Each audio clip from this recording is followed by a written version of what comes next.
então a gente vai tratar de reatores ideais, tá? Especificamente de dois modelos de reatores com massa fixa, a pressão constante o primeiro e a volume constante o segundo reator, tá? Esses reatores são importantes em processos, por exemplo, em processos de combustão, em motores a combustão interna, como é o caso, por exemplo, motores do ciclo Otto, idealmente operam no processo de combustão a volume constante. Então, um reator massa fixa a volume constante modela relativamente bem esse processo, tá? Por exemplo, o motor do ciclo diesel idealmente tem o processo de combustão a pressão constante, tá? Então, um reator como esse, né, de massa fixa e volume constante pode modelar relativamente bem, né, o processo de combustão do motor do ciclo diesel, tá bem? Eu vou trazer aqui algumas ideias, antes da gente discutir os reatores, né, eu vou trazer umas ideias aqui. Vocês lembram que a gente já estudou termodinâmica, estudou, por exemplo, a aplicação da primeira lei da termodinâmica para cálculo de temperatura de chama diabática, e quando a gente estudou isso, a gente não tinha noção de qual percurso a reação fazia, né? Basicamente, né, por exemplo, numa reação de metano, basicamente, deixa eu fazer com uma outra cor, né? Aqui, numa reação do metano mais O2, formando CO2 mais duas águas, né? Nessa reação do metano, a gente tinha, por exemplo, a temperatura inicial era 298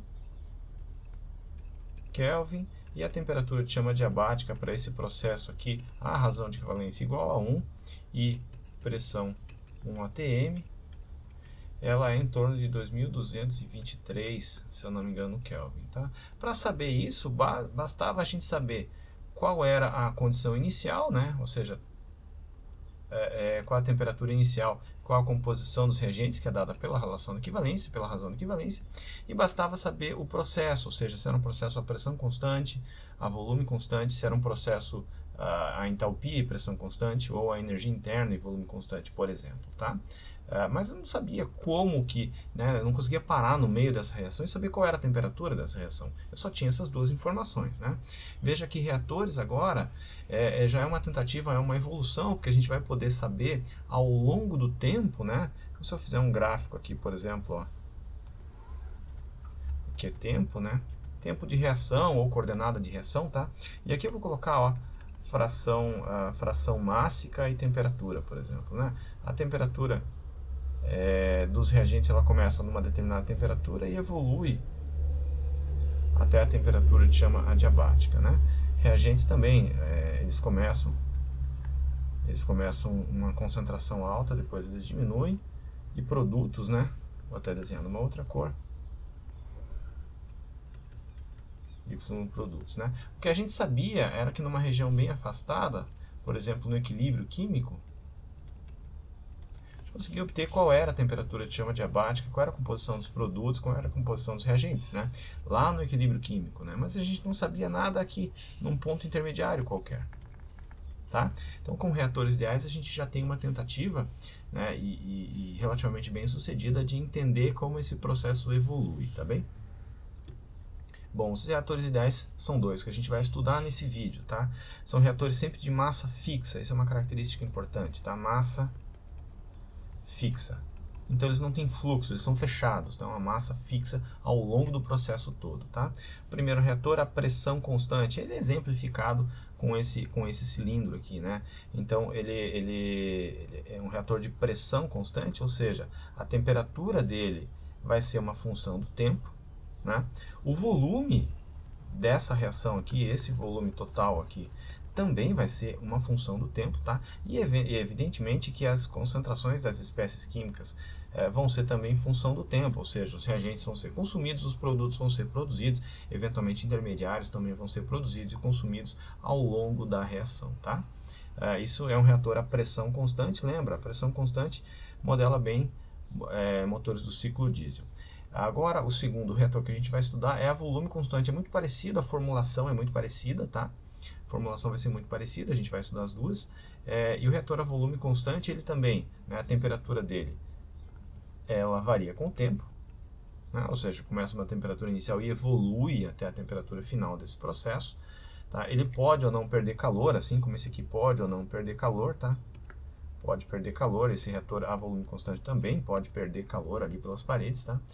Mas ele mantém o volume constante, ou seja, a sua pressão vai variar. A pressão varia ao longo do tempo, né? Porque, evidentemente, se a temperatura está aumentando a densidade a tendência, né, é que a temperatura aumente, então a densidade dessa atmosfera tende a diminuir, mas como o volume é constante, então ele aumenta a pressão, né? Então pressão aumenta com o tempo também, e é claro que as espécies químicas, a concentração das espécies químicas aqui também aumenta com o tempo, tá bem? Vamos dar uma olhada na formulação. Vou começar com a formulação do reator a pressão constante, tá bem? Basicamente a gente precisa aqui de um conjunto de 3 equações, tá? De 3 equações aqui para formular cada um desses modelos de reatores, tá? Então o modelo, o reator a pressão constante,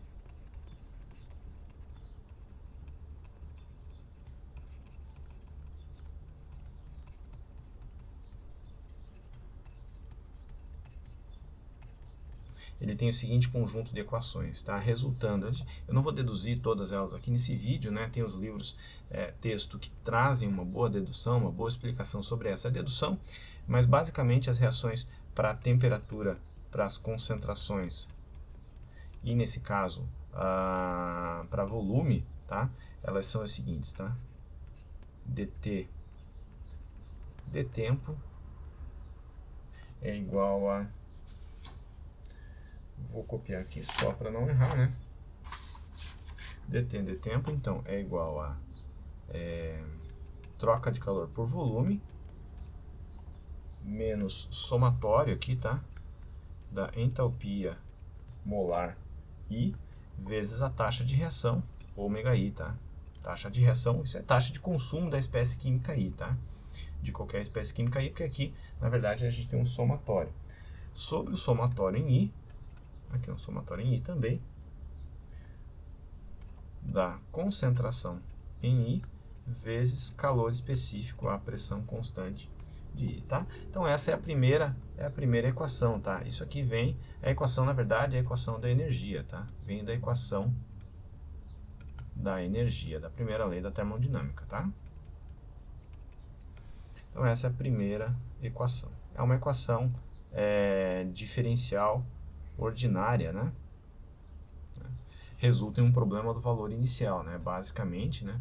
É uma equação do tipo y' é igual a A vezes y, né? Porque aqui dentro, né, da taxa de reação é uma função de t, tá bem? Aqui dentro da concentração, né, também. Bom, a concentração agora, ela tem a seguinte equação, tá? A variação da concentração com o tempo de qualquer espécie química, isso aqui é dxi, significa concentração da espécie química I, né? Ela tem o seguinte formato, tá? Ela é composta de duas parcelas. Ômega I, que é a própria taxa de variação, a própria taxa de reação, tá? Menos uma segunda parcela, que é xi, ou seja, concentração de I, que multiplica somatório. Somatório não ficou bom, né? Deixa eu fazer de novo o somatório aqui. Somatório de ômega I sobre somatório em J das concentrações em J, tá? Opa. Outras que não são, né, as espécies químicas de interesse desse daí, né? São as outras espécies químicas menos a espécie química de interesse I, né? Quando está fazendo esse somatório em J, mais 1 sobre T dt dt. Tá? Então aqui tem alguns comentários em relação a essa expressão. Veja que, na verdade, a taxa de variação da concentração, dada por essa expressão, ela tem duas parcelas. Né? Taxa de variação da concentração, a unidade é mol por metro cúbico por segundo, né? Então a concentração é mol por metro cúbico por segundo, é taxa de variação, né, da concentração. A cinética química intrínseca aqui, né, é a primeira parcela, ela também tem unidade mol por metro cúbico por segundo, mas ela é dada pelo mecanismo de cinética química. Então isso aqui eu vou chamar essa parcela de cinética intrínseca. intrínseca, tá? Mas essa expressão ela carrega uma segundo termo aqui, tá? Segundo termo. E esse segundo termo, ele vem do fato da pressão ser constante, ou seja, do volume. Isso aqui é variação da concentração ou taxa de variação de concentração. De concentração, tá errado, né? De concentração por variação do volume.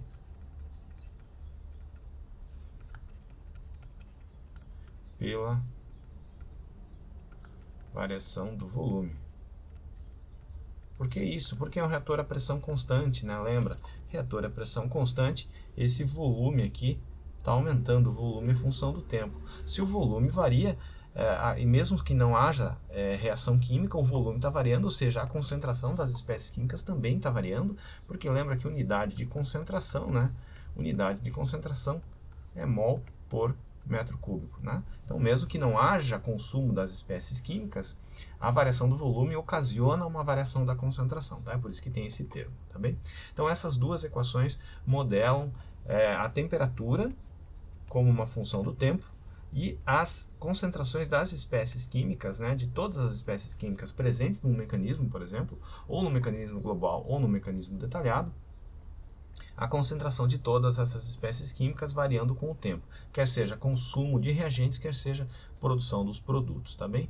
Falta aqui uma terceira equação, né, para o volume. E o volume, na verdade, ele está desacoplado dessas duas equações, né? O volume não aparece nem na equação da temperatura, nem na equação da variação da concentração das espécies químicas, então o volume pode ser resolvido como um pós-processamento, tá?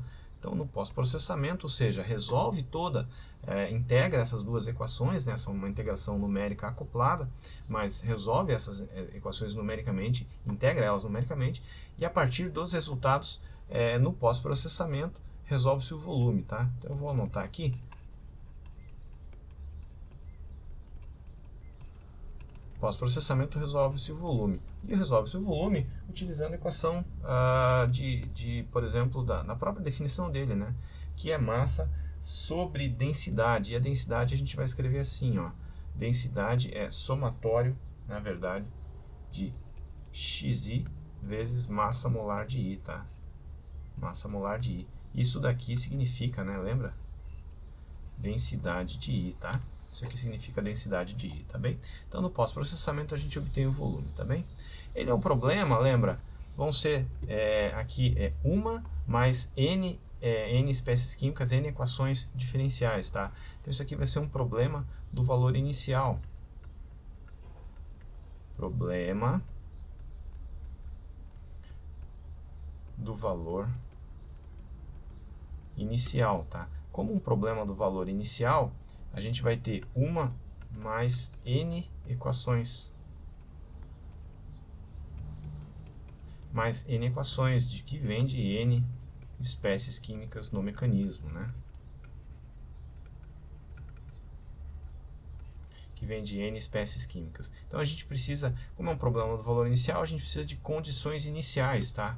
A gente precisa obter quais são as condições iniciais. Então, a condição inicial, temperatura num tempo t igual a zero, ela vai ser uma determinada temperatura, que eu vou chamar de temperatura TI, tá? Por exemplo, temperatura de entrada num reagente como esse, ou 298, ou já num processo de compressão, né? Após a compressão, ela vai estar numa temperatura mais elevada, né? Porque num ciclo de motor, primeiro essa mistura é comprimida, então a temperatura é um pouco mais elevada. E as concentrações das espécies químicas iniciais, né?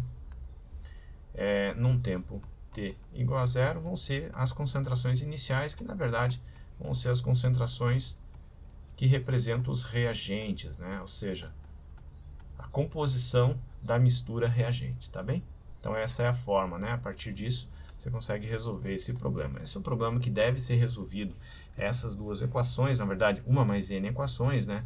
Que aparece em n vezes essa equação, ela deve ser resolvida numericamente, né? Não tem uma integração analítica aqui para esse sistema, porque é um sistema acoplado, tá? Então deve ser resolvido numericamente.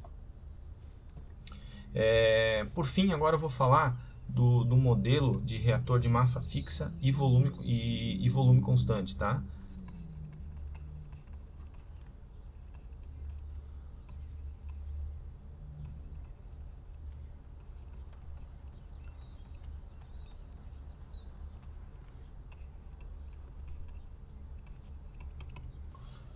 ele é muito semelhante, tá, ao modelo de massa fixa, ao reator de massa fixa e pressão constante, mas basicamente, como a gente está tratando agora de um processo a volume constante, onde a gente trabalhava antes com entalpia, vai passar a trabalhar com energia interna, tá? Onde trabalhava antes com calor específico, vai passar a trabalhar com calor específico, trabalhava antes com calor específico a pressão constante, vai trabalhar com calor específico a volume constante, tá?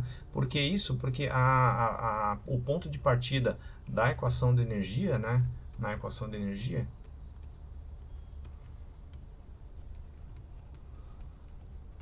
é utilizado dessa forma, tá? É utilizado dessa forma, com energia interna e calor específico a volume constante, tá? O modelo é muito semelhante, então ele é uma equação para temperatura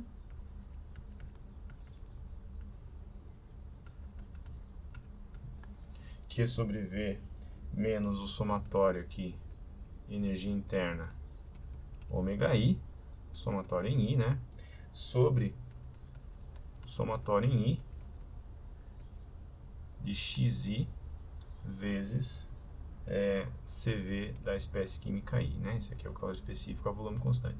Então essa é a equação da energia, né? A primeira delas, né? E a taxa de variação de concentração das espécies químicas aqui já é um processo a volume constante, então ele não carrega aqui de segundo termo de variação do volume, né? Então é basicamente só a própria cinética intrínseca, tá? A taxa de variação é a própria cinética intrínseca, que é só o ômega I, tá? Não carrega o segundo termo, tá? Não carrega o segundo termo. O que falta aqui? Falta a variação da pressão, né? Falta a variação da pressão. A pressão também está desacoplada nesse reator, também pode ser resolvida num pós-processamento, tá? A partir da primeira lei da termodinâmica, ou seja, resolve dt de tempo, resolve a variação das concentrações com o tempo, a partir grava todos os resultados, né, numa malha computacional, e a partir dali obtém-se então a pressão, né? Então a pressão pode ser obtida a partir da equação dos gases ideais, né, assumindo gases ideais para essa mistura, na seguinte forma, tá? Somatório em I de xi vezes RUT, tá? Pode ser obtida assim, ou a variação da pressão com o tempo, que também é uma variável de interesse, né? Principalmente quando você vai avaliar a detonação, motores de combustão interna, ela também pode ser obtida pela derivação dessa equação, né? Então a derivação dessa equação resulta em RUT somatório de ômega I em I mais RU somatório em I de xi dt de tempo, tá? Veja que para resolver isso aqui a gente pode fazer em pós-processamento, tá? Para resolver a temperatura com o tempo e a variação das espécies químicas com o tempo, não precisa da pressão. Não precisa da pressão. Mas para resolver o dp/dt, né, ou seja, a variação da pressão com o tempo, eu preciso da derivada dt/dt. Então precisa gravar esse resultado aqui a cada tanto, né, quando vai fazer a integração numérica para poder fazer esse pós-processamento, tá bem? Não vou entrar muito nesses detalhes, mas de maneira geral é isso, tá? Evidente que também é preciso, da mesma forma, né, esse aqui também é um problema do valor inicial, tá?